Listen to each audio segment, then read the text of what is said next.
Good morning guys, Teacher A here and welcome to Gurong Pinoy sa Amerika. So for today, ang lesson natin ay Solutions of System of Linear Equations by Elimination. So from the title itself, hahanapin natin yung sagot sa ating system sa pamamagitan ng pag-eliminate.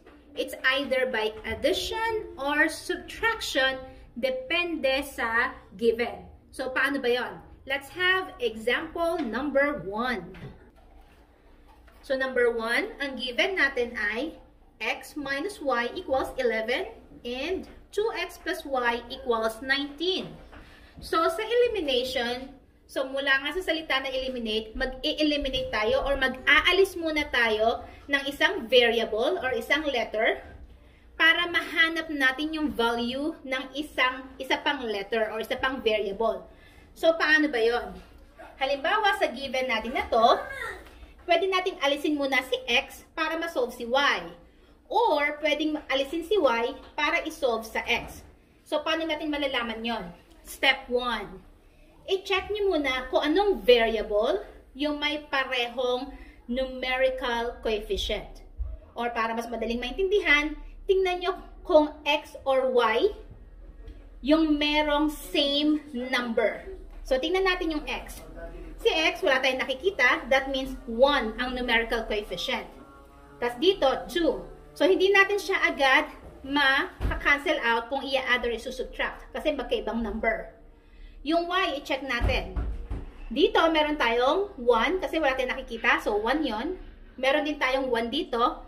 So, therefore, si y ang pwede nating i-eliminate muna or alisin para i-solve si x. Okay? So, yun ang step 1. Tingnan nyo kung anong variable yung pwede nyo i-eliminate or i-cancel out. Yun dapat yung number or yung letter, na may parehong number. Now, after malaman kung anong variable yung i-eliminate, second step, i-check nyo kung mag-a-add ba kayo or magsusubtract. I-add nyo ba or i-subtract yung dalawang equations? Tingnan nyo yung sign ng letter na i-eliminate nyo. So, since dito ay negative, dito ay positive, para ma-cancel out siya, para maging 0 siya, i-add natin. Okay? Ulitin ko. Kapag magkaiba ng sign, yung variable na i-eliminate, dapat i-add siya para maging 0. Kasi kapag nag-add ka ng positive and negative na same number, opposites, that is equal to 0. Pero kung same sign sila, magma-minus. Okay? So, kopyahin ko lang siya.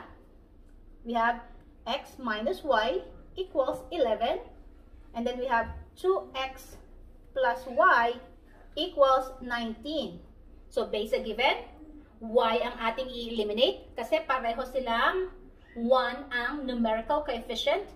And i-add natin kasi magkaiba ng sign. Negative y plus positive y is 0. So, cancel out na yon. Okay?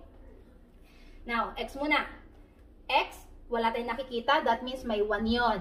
So, 1 plus 2 ay 3. Then, kopyahin si x. Equals.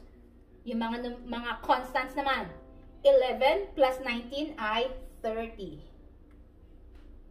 And then, para ma-solve si x, aalisin natin si 3 by dividing both sides by 3 para ma-cancel out siya. Kasi 3 divided by 3 ay 1 times x ay x equals. Then, solve natin yung right side.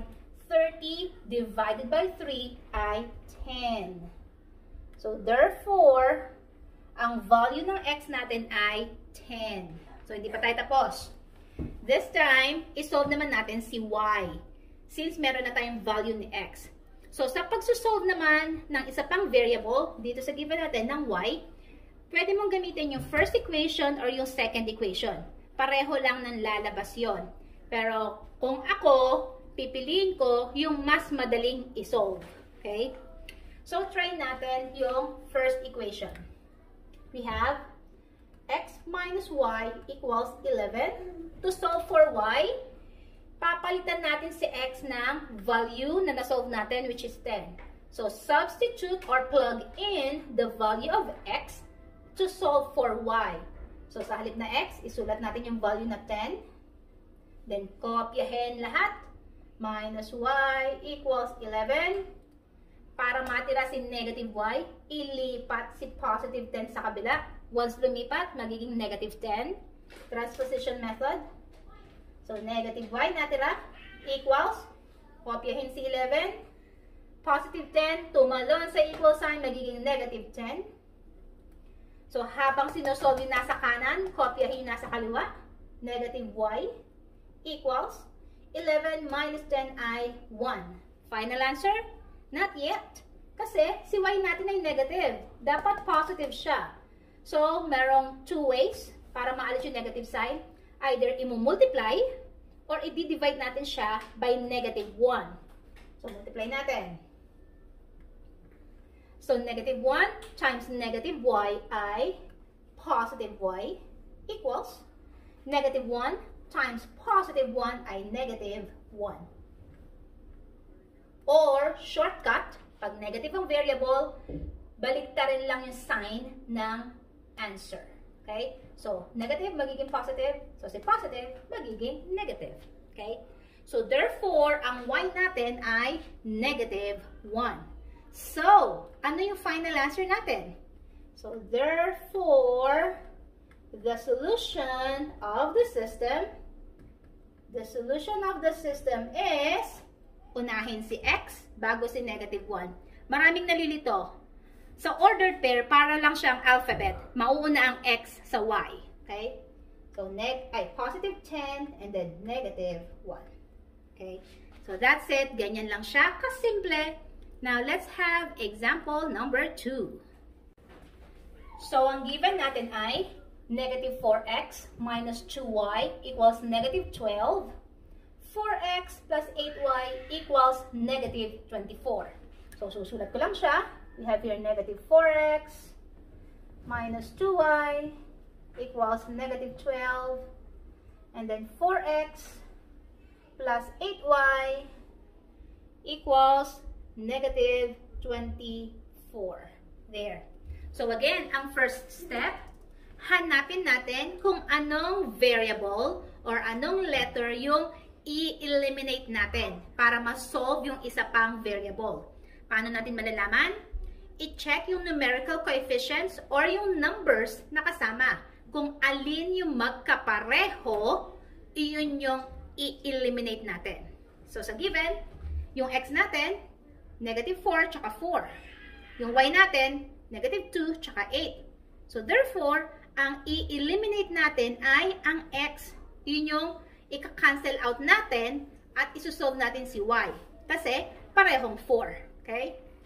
So, yun ang first step. Alam na natin kung ano yung i-eliminate at ano yung isusolve.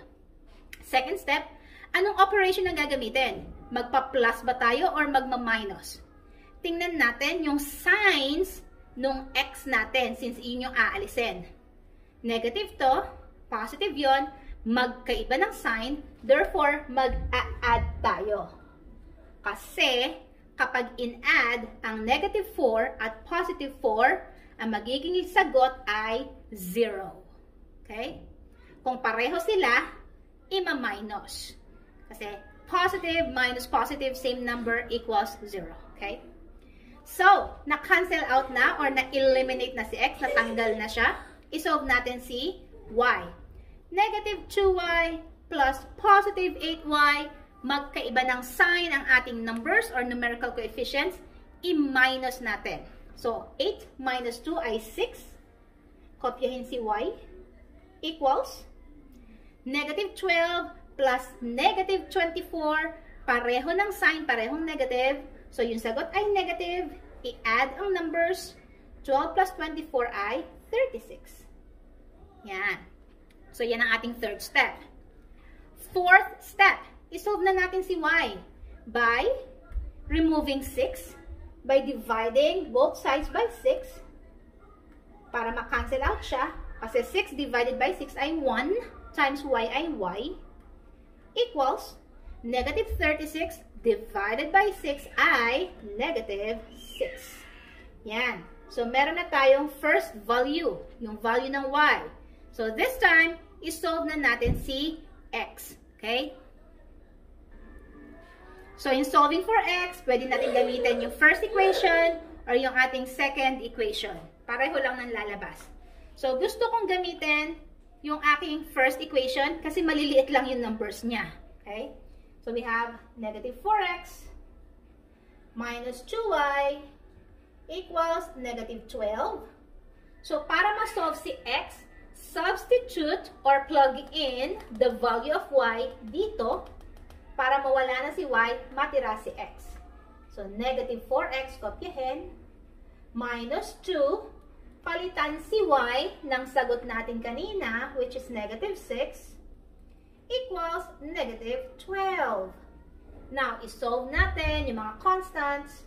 Negative 4x. Negative 2 times negative 6 ay positive 12. Then, equals negative 12. Now, combine similar terms para ma-solve si x. Ibig sabihin, si number 12, i-combine natin sa isa pang number sa kabilang side ng equation. So, kopyahin si negative 4x. Then, equals, kopyahin si negative 12. Then, yung nilipat natin na 12, positive, nilipat natin, magiging negative 12. Then, isolve natin yung right side. So, negative 4x equals, yung negative 12 minus 12 ay pareho ng negative 12 plus negative 12. Pareho lang yan. So, since pareho ng sign, i-add ang numbers. 12 plus 12 ay 24. Both negative, so kopyahin si negative sign. Okay? Now, para ma-solve si x, alisin si negative 4 by dividing both sides by negative 4. So, si negative 4 ay na-cancel out. Natira si x equals negative 24 divided by negative 4 ay positive 6. Therefore, ang value ng x natin ay positive 6. So, ano yung final answer natin? Ano yung solution natin? So, therefore, yan ang symbol ng therefore. The solution of the system is, again, mauuna si x bago si y. Positive 6, negative 6. There. Okay? So, ganun lang siya kadali. Last example. Example number 3. 2x plus 5y equals 9. X minus 2y equals negative 4. So, again, ang first step natin, i-decide natin kung anong variable ang ating i-eliminate. Kung anong letter ang ating aalisin para ma-solve natin yung isa pang letter. Paano yon? Tingnan natin kung anong variable yung may parehong numerical coefficient. Or, para mas madaling maintindihan, tingnan kung anong letter yung may parehong kasamang number. So, check natin si x.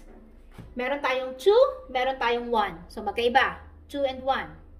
Si y, 5 and 2. Negative 2. Pareho din? Pareho ba? No. So, therefore, magagawa tayo ng way para merong maging magkapareho by multiplying yung buong equation doon sa number na yon. Okay? So, kung titingnan natin, pinakamadaling way is mag-multiply tayo doon sa letter na wala tayong nakikitang number. Okay? So, si x, para maging kapareho ng nasa taas na 2 din, i-multiply natin itong buong equation na to by 2 para maging pareho sila. So, paano yon? So, si x minus 2y, equals negative 4, ay i-multiply natin sa 2. X minus 2y equals negative 4. So, multiplying by using distributive property, 2 times x ay 2x. And then, 2 times negative 2y ay negative 4y. Then, equals 2 times negative 4 ay negative 8. Okay, so na-multiply na natin.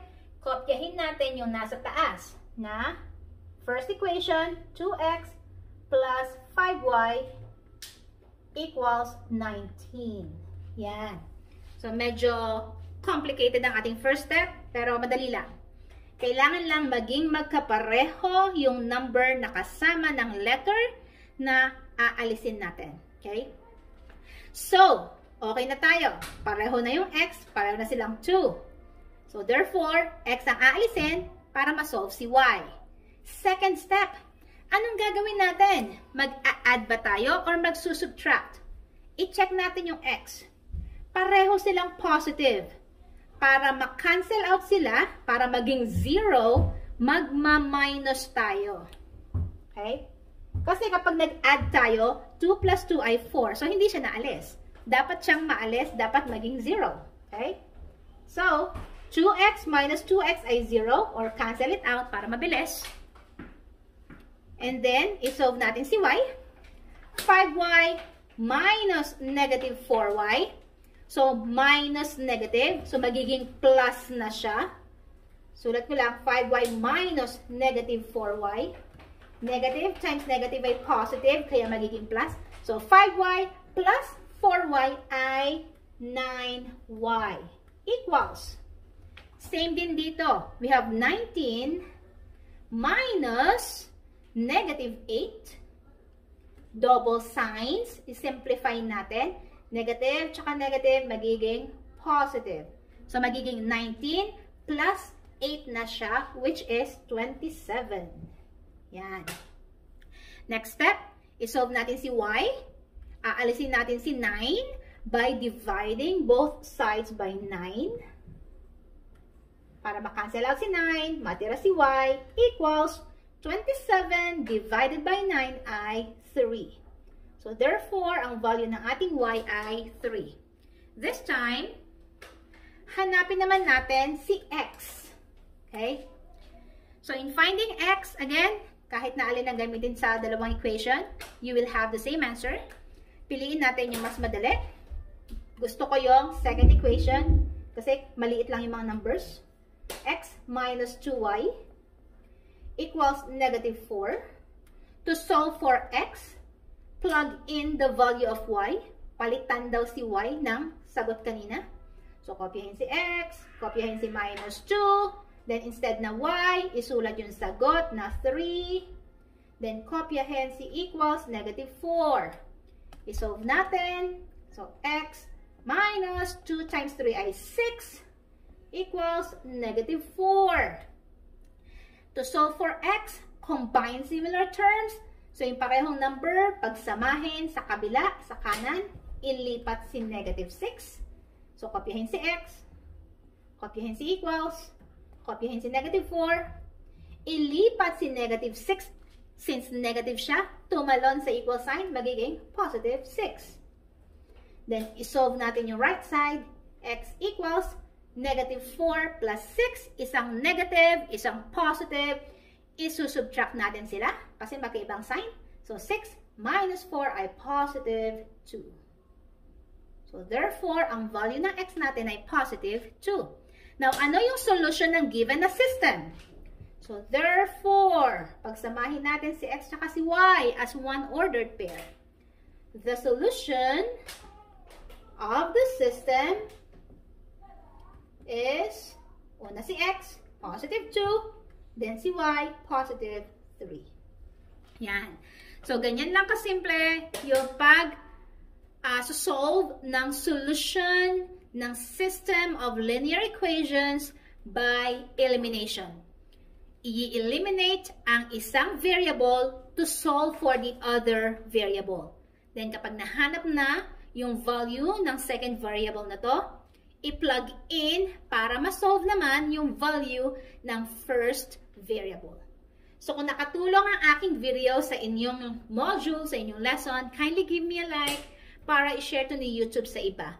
And please consider subscribing para updated kayo sa aking mga math videos. Okay? So, that's it for today. Paalam!